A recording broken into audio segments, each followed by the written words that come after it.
خطبہ سننے کے آداب کیا ہیں؟ امام صاحب خطبہ پڑھ رہے ہوں تو کیا کسی کو بات کرنی چاہیے؟ ایون یہ کہ کیا وہ کچھ دعائیں مانگ رہا ہے، کیا اسے دعائیں مانگنی چاہیے؟ یا اگر کوئی شخص بات کر رہا ہے تو اس کو بات کرنے سے منع بھی نہیں کرنا چاہیے؟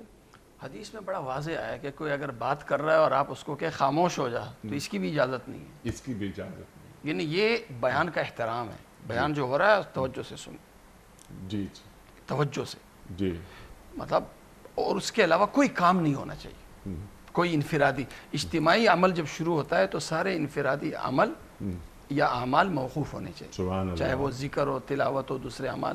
انفرادی عمل ہر وقت ہو سکتا ہے، لیکن اجتماعی عمل ہر وقت نہیں ہو سکتا. جس طرح فرض نماز ہے، فرض نماز جب شروع ہو تو سنتیں، اگر سنتیں پڑھ رہے ہیں آپ تو سنت توڑ دیں، سنت کی نماز توڑ دیں، یہ تک حکم ہے. اسی طرح اگر امام صاحب کا بیان شروع ہو، آپ تلاوت کر رہے ہیں، آپ تلاوت ختم کر دیں. ذکر کر رہے ہیں تو ذکر ختم کر دیں. دعائیں کر رہے ہیں، ختم کر دیں. کسی سے بات چیت کر رہے ہیں، ختم کر دیں. صرف ایک ہی کام کریں، وہ ہے توجہ سے امام صاحب کی طرف متوجہ ہو کے بیان سنیں. اچھا، بیان کے لیے بھی یہ اصول ہیں. اور اگر خطبے شروع ہو گئے؟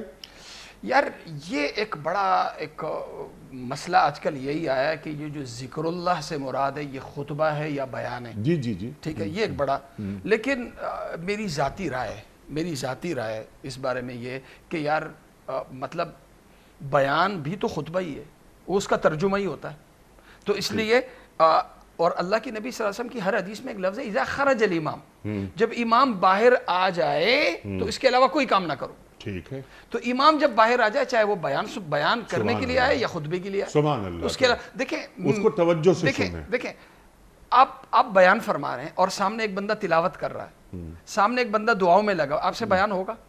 نہیں ہوگا. اس بیان کا احترام ہی نہیں ہے. آپ اس سے امید کر رہے ہیں کہ امام صاحب اچھے سے اچھا بیان کریں، اور سامنے کوئی نفل کے لیے کھڑا ہے، کوئی تلاوت کر رہا ہے، کوئی ذکر کر رہا ہے، کوئی یہ سارے اعمال اگر کسی نے کرنے ہی ہیں تو کم سے کم مسجد کے ہال سے باہر جا کے کہیں کر لے. بالکل ٹھیک ہے. سبحان اللہ. سبحان اللہ.